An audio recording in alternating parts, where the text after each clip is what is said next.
Los saludamos, amigas y amigos de Canal UCR, y les recordamos que mantengan todas las medidas de protección. Si pueden, no salgan de la casa. Yo tengo por aquí, no lo estoy usando porque estoy solo en el estudio, pero tengo mi cubrebocas. Y tengo un cuento que contarles. Había una vez una periodista del Financiero. El Financiero es un semanario de temas, como dice la palabra, financieros, bursátiles, empresariales y de la vida en general, que tenía una columna que se llamaba 1 más 1 igual a 3. Y en realidad no es que la distinguidísima periodista que ganó premios y etcétera no supiera sumar, sino que tenía una visión más creativa, pero dado que tengo el privilegio de tener con nosotros a esa antigua periodista que ahora es la directora de la ODI, de la Oficina de Información de la UCR, pues que nos cuente ella por qué la columna se llamaba 1 más 1, 3, por favor, doña Gabriela Mayorga, la señora directora de la oficina. Bienvenida a su casa, y usted lo sabe que es su casa, Canal UCR. Muchas gracias, don José Rafael, por la invitación. Muchas gracias por rescatar esa columna vieja ya, de hace muchísimos años. Cuando la empecé fue en el año 2012 aproximadamente, y la terminé de cerrar en el año 2017 cuando salí del Grupo Nación y para participar de la comunidad de la Universidad de Costa Rica en la Oficina de Divulgación e Información de esta casa de enseñanza. 1 más 1, 3, y le agradezco muchísimo de nuevo la invitación para conversar de ese espacio, porque fue uno de mis grandes retos profesionales. Creo que también fue un gran aporte en su momento, porque poco, y todavía es poco, lo que se habla de finanzas personales a nivel nacional. Y eso pasa también por el tema del endeudamiento privado del país, que ciertamente es un problema, que ciertamente se sigue debatiendo, que ciertamente es un problema que puede ser incluso más importante, y lo podemos discutir ahora con respecto al endeudamiento a nivel nacional o similar, igual de insostenible. Y creo que eso también nos transforma culturalmente. El endeudamiento, digamos, o el no endeudamiento, el saber controlar el endeudamiento, creo que es un tema transformador. Y sí, 1 más 1, 3 tuvo sus 7 años de divulgación semanal, y el nombre, para responderle, se debía a que pequeñas acciones de ahorro o pequeñas acciones en el área de las finanzas personales pueden tener resultados extraordinarios. Así era como justificábamos en ese entonces el 1 más 1, 3. Bueno, como este programa es pre-navideño, hubo una columna suya donde usted, y por cierto, yo no lo puedo hacer porque yo soy un profesor sucho, de manera que, y para peores de economía, ¿verdad? Entonces, lo importante es cómo enfrentar el tema de las compras navideñas. Este año son particulares por la pandemia. No parece que para la Navidad vaya a estar la vacuna, digan los políticos lo que quieran decir. Y además no va a estar disponible, por lo menos para mí no va a estar, y para ustedes sospecho que tampoco. Por cierto, debía estar primero como el burro adelante para que no le espante, como yo soy de riesgo y ustedes lo joven que se le ve, entonces tendría que ser primero para mí, pero no va a estar. Entonces, ¿qué deben hacer los hogares frente a las compras navideñas este año? En caso de que esté la vacuna, sería un buen regalo. Eso sería lo primero de señalar. No, ahí siempre, bueno, cuando yo tomaba el tema de las finanzas personales también un poco como a nivel de cultura, a nivel de estilo de vida, entonces era un poco salirse de la propuesta mercantil, de mercado, de comprar y votar y comprar y votar, sino que obviamente se promovía a través de 1+1=3, un estilo de vida mucho más sostenible, uno donde se aproveche mucho el reciclar, el regalar cosas más experiencias que cosas, el regalar tiempo, que es el mejor regalo que uno puede hacer siempre, Excelente. el tiempo a una persona, regalarle palabra, regalarle compañía, regalarle una salida al cine, una invitación a comer a un restaurante. Ese tipo de regalos eran los que siempre proponíamos en ese espacio de finanzas personales, los que no necesariamente tenían que involucrar dinero. Y si involucraban dinero, pues que también involucraran una experiencia. Esa era más o menos la reflexión que hacíamos año tras año en el espacio de 1+1=3, que por cierto después se transformó porque también tuvo su traslado hacia el periódico popular del Grupo Nación. Entonces después teníamos una columna que también iba en el mismo sentido de formación en finanzas personales en el periódico La Teja. Y ahí entonces teníamos una columna dirigida, semanal también, dirigida al público de ese medio. ¿Y cómo se llamaba? La La del... Chochosca. ¿Eh? La Chochosca. Me Ah, imagino que usted sí recordará el término, ¿verdad? no, no, Cuando la gente está... se primero, refería al tema de la obviamente, Chochosca. sí, y además, pues, como usted lo acaba de decir, era el periódico popular, entonces había que tener un Así término que es. fuera... el otro era muy complicado, hasta tenía problemas de posibles problemas de aritmética. ¿No extraña usted ahora que anda en otras cosas a ratos esas tareas? Se vale que Siempre. diga que sí o que no, Sí, y no está juzgando, y su juicio no va a tener que ver con su trabajo actual, sino que su propia experiencia respecto a esas tareas que usted escogió esa carrera y escogió, pero perdón, si yo doy la respuesta, usted no la da.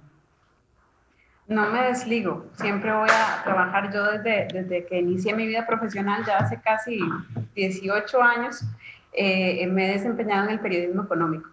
Hoy, dentro de la oficina de divulgación, dentro de mis funciones, pues tengo la cobertura del área económica de la Universidad de Costa Rica. Así que sigo vinculada de alguna manera a esa interpretación de los datos económicos a nivel de medios, a nivel de comunicación. Y creo que voy a seguir ahí, ¿verdad? Creo que tengo ya ya se pueden sumar casi 2 décadas, digamos, del ejercicio periodístico en el área de las ciencias económicas y creo que me voy a mantener ahí porque está todavía dentro de mis funciones pues tener esa cercanía. Y no descarto, de repente podemos también abrir un blog de finanzas personales. Bueno, no, lo que vamos a tener que abrir cuando el canal nos lo indique es el siguiente segmento.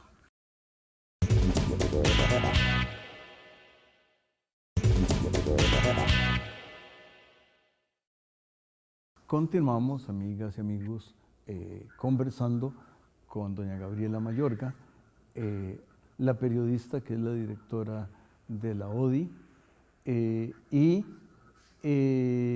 una pregunta adicional sobre ese tema, doña Gabriela, es el tema de,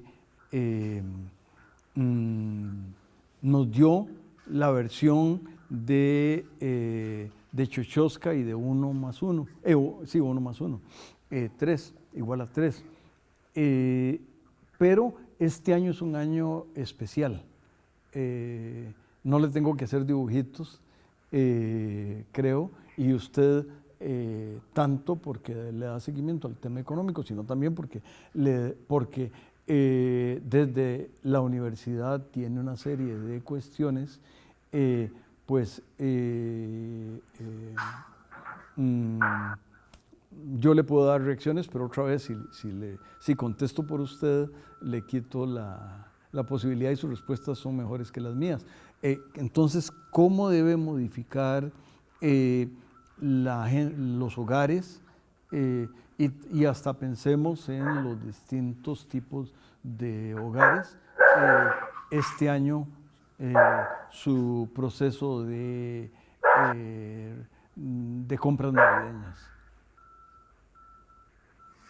Bueno, yo no, recomendaciones tan puntuales no podría hacer porque siempre creo que hay que ser muy respetuosos del estilo de vida de cada grupo de personas. Pero sí hay ciertos límites que yo creo que la gente no podría permitirse pasar.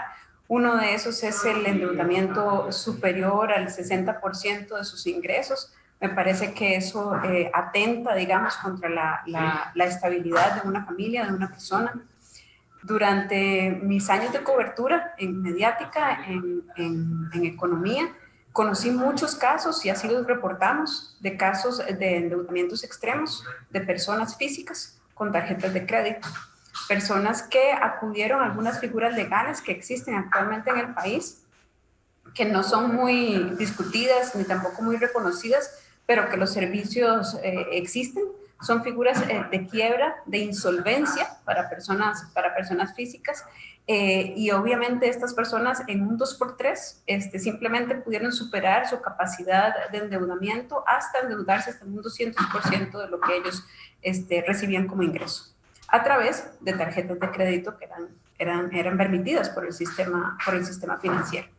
Y realmente sobrepasar ese 60% en las condiciones tal vez no actuales, pero en las condiciones en ese momento, sí era muy posible, era muy factible. Había personas que simplemente creyeron que estaba bien porque una empresa se los ofrecía, una empresa financiera se los ofrecía, o incluso las empresas que permiten el endeudamiento para la compra de electrodomésticos o para la compra de ropa. Ya también estamos viendo que las mismos supermercados ofrecen crédito para la compra de los bienes de primera necesidad.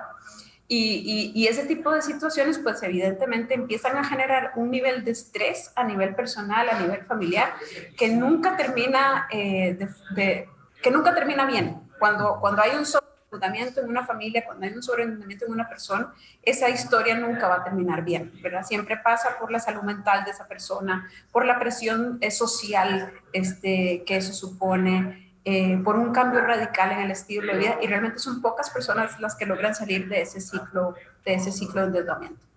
De hecho, conversaba hace unos años atrás, por lo menos 2 años atrás, con la línea de atención del hospital psiquiátrico, y ellos nos mencionaban que de las primeras consultas que reciben de personas que están pensando en la autoeliminación es por endeudamientos. Así que realmente yo lo veo como una necesidad de intervención, el tema de educar a las personas en el uso de los recursos, del efectivo y de las finanzas personales. Porque creo que también es importante señalar, y eso es algo que está pendiente dentro de la agenda, pero recuerdo que la casa donde yo vivía en la infancia, esa casa se financió a 10 años. La casa donde yo vivo actualmente se financió a 30. Y ahora hay disponibles en el mercado también financiamientos hipotecarios a 40 años. Entonces significa que ¿cuántas casas podríamos comprar con los intereses que estamos pagando? Realmente el efectivo tiene un valor y a veces no lo dimensionamos de la forma correcta. Bueno, dos consideraciones un poco sobre eso, pero no, iba a referirme al tema de la vivienda, porque lo mencionó usted, pero quiero más bien irnos un poco al tema del ingreso.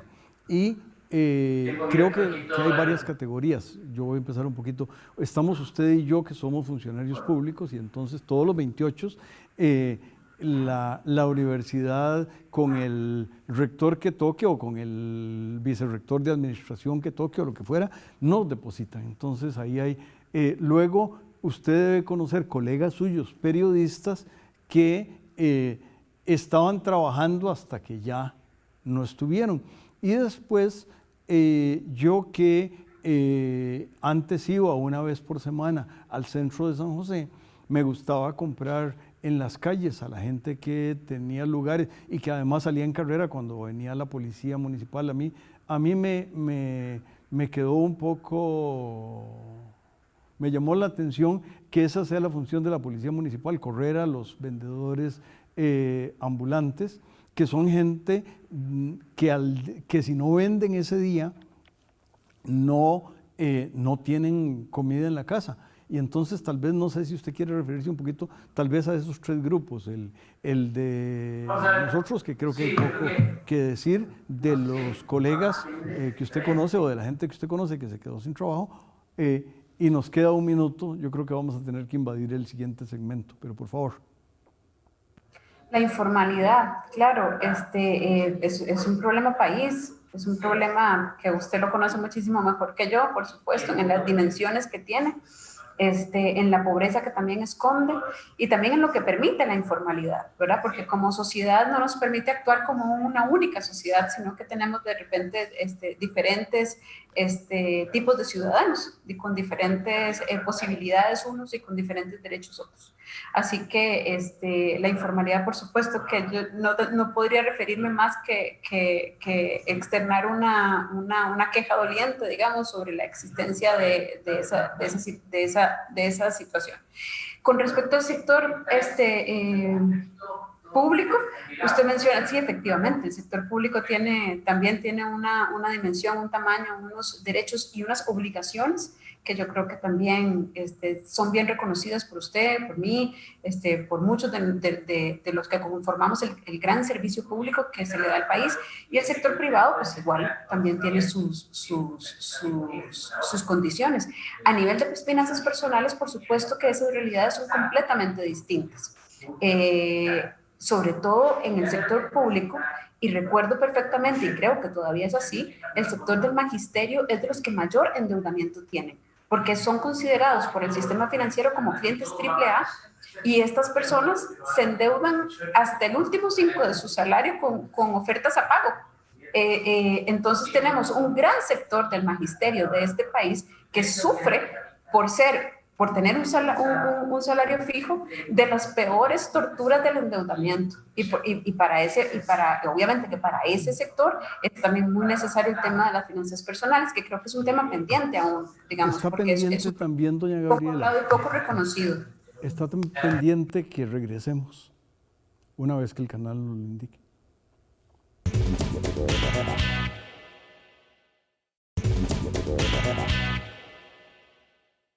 Continuamos, amigas y amigos, escuchando la voz con experiencia y con sensibilidad de esta periodista de temas económicos, vuelta directora de la Oficina de Información de la Universidad, y nos contaba usted en este tema del endeudamiento del magisterio y en realidad uno podría pensar que porque tienen niveles usualmente de enseñanza universitaria, pues habrá que decirle a las universidades públicas y privadas del país que no enseñan a los graduandos a ahorrar, que no les enseñan que deben leer la chochosca, que además la tienen que leer en la Biblioteca Nacional, que creo que es donde tienen los periódicos antiguos. Pero creo que todos estos problemas se vuelven más grandes ahora y usted usó el término de 60%. Yo sé de un país, es un país centroamericano, y por supuesto no es Guatemala, que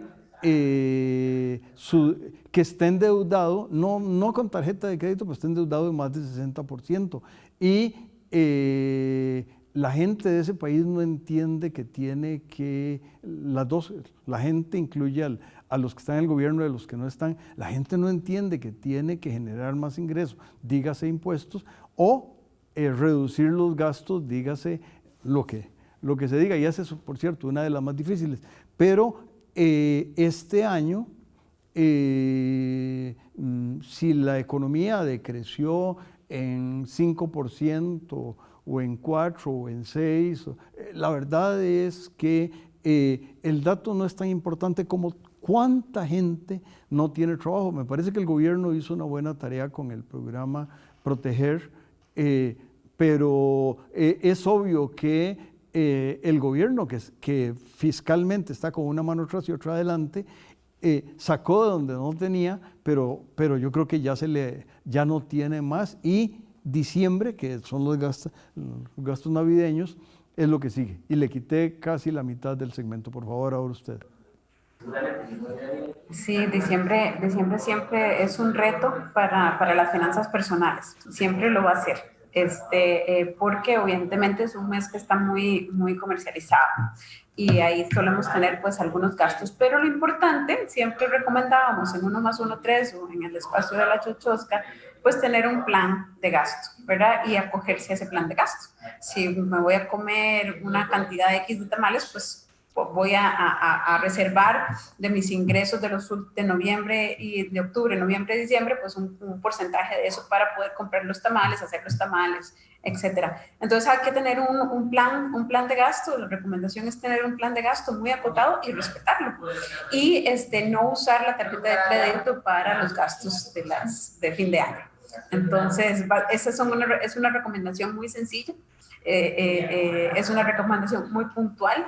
Lo que es sí más complejo es esa escasez, siento yo, en la relación que tenemos con el dinero, que yo sí creo que es una tarea pendiente del sistema educativo, de las clases de educación cívica. El tema de pagar impuestos también es un tema que está pendiente, siento yo, en la formación de nuestros profesionales, de nuestros colegiales, de nuestros escolares. ¿Cómo nos relacionamos con el sistema financiero? ¿Cuál es mi relación con el dinero? O sea, ¿cómo lo percibo yo? O sea, ¿dónde están aquellas monedas? Yo tenía un ejemplo que siempre me gustaba utilizar, y es: ¿cuál es su primer recuerdo con el dinero? El primero que usted tenga, el de su infancia.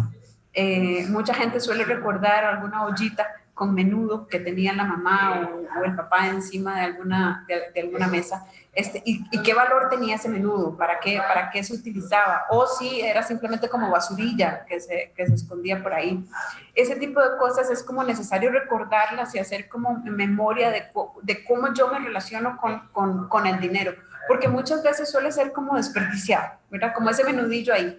Y una de las recomendaciones en ese sentido que yo solía hacer y que me ha servido mucho también a nivel personal es tener control hasta del último colón que uno recibe, ¿verdad? Es como el tema de cuánto gana usted, cuál es su salario completo, con los miles y con los céntimos, y sabe qué pasa con esos colones, a dónde se van, a quién van a beneficiar, cuál es el producto final de cada colón que usted se gana con su trabajo. Y entonces darle una tarea a cada uno de esos colores, una tarea específica, una tarea puntual, una tarea que sea satisfactoria a nivel personal, a nivel de familia, pues entonces va a tener un buen uso. En caso contrario, si yo no le doy un buen uso hasta el último colón de mi salario, pues efectivamente eso no me va a retribuir a nivel de beneficio. Las deudas no retribuyen a nivel de beneficio, sino que todo lo contrario, destruyen un montón. Y aquí a veces eso es una paradoja también, porque también el endeudamiento es necesario para el país, es necesario a nivel de finanzas públicas, el endeudamiento es necesario muchas veces, y también a nivel personal, ¿verdad?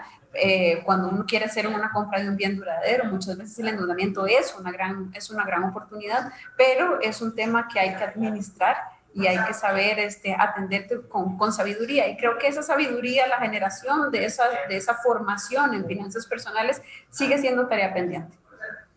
Pues ahora que usted habló del tema de vivienda, una de las características de la vivienda precisamente es que dura a los 30 años del plazo y posiblemente el doble o más. Entonces, no se espera que se pague la casa con el sueldo del mes por supuesto que no, sino con un plazo. Y también un poco en el gobierno. Este gobierno y la gente no le da mérito. Yo creo que en la obra pública ha movido cosas muy interesantes. Yo creí que nunca se iba a cerrar la periférica por el lado de Tibás, y no solo la están cerrando, sino la están cerrando con una obra primer mundo. Lo que está pasando con las rotondas, y entonces el gobierno endeudándose para eso me parece excelente, y para pagar salarios o para que la gente viaje más en este periodo que ni siquiera se puede viajar. Pero le queda a usted menos de un minuto para cerrar el programa, doña Gabriela, por favor. Es la recomendación para el Estado y la recomendación también para las finanzas personales, no pagar gastos corrientes con deuda, ¿verdad? Y el problema es que cada vez estamos viendo que eso pasa más. Ese gasto de supermercado, el gasto del arroz y los frijoles, cuando ya empiezo a comprar el arroz y los frijoles, cuando ya empiezo a usar el endeudamiento como parte del financiamiento cotidiano para las necesidades básicas, eso representa un error, igual en las finanzas ya más de macroeconomía, pero eso se lo dejamos a usted. Efectivamente, yo creo que eso es un problema, es el tema pero también, perdón, no es un problema, es un beneficio, por supuesto, el endeudamiento cuando se trata de bienes de capital cerca de la casa. Sin embargo, para cerrar ya, la voy a tener que cerrar yo, doña Gabriela, porque tengo que desearle que la Navidad le traiga cosas muy buenas, y que a las amigas y amigos que gasten con mucha austeridad. Y los invitamos a que sin austeridad sigan con Canal UCR, donde hacemos programas excelentes. Y cuídense. Recuerden que doña Gabriela dijo que si pueden gastar en algo, gasten en vacunas. Gracias. Buenas noches.